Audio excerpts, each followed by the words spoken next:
Hi, my name is Colonel Charlie Kerr, and today I would like to take the opportunity to talk to you a little about my Excalibur.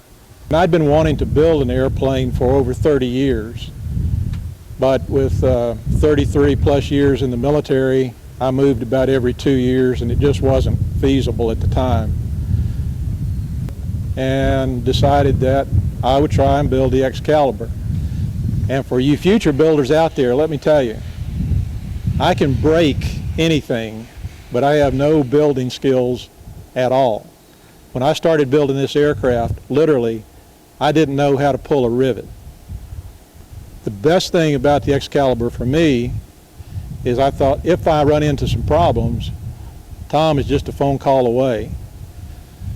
As it turned out, very few questions, but when I did, he always had the answer in about 10 or 15 seconds.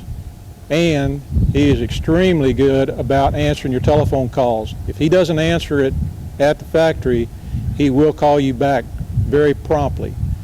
So that's my recommendation as far as a manufacturer goes.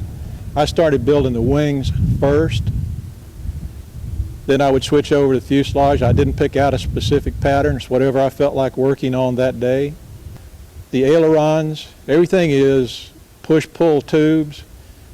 It's fairly easy to put together. You just follow the instructions. And Tom gives you a CD, a disc, and there's over 1,000 pictures on that CD. So just about any operation you're trying to complete on the airplane, there'll be a picture on that CD somewhere that will show you pretty much exactly how to do it. I ended up with 206 hours building time, and I only counted those things where I was actually turning a nut, setting a rivet, bolting something together, covering the aircraft. Didn't count the painting, and I'm not a professional painter, but it came out fairly well. Tom recommended a paint that I could use, and ended up, it was probably about the best way to go. The major thing I wanted to do was to build an airplane, and I had fun doing it.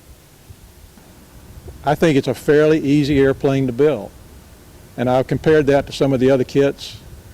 Some of them are quite complicated, and if you get into obviously some of the glass airplanes and things like that, different skill sets are required.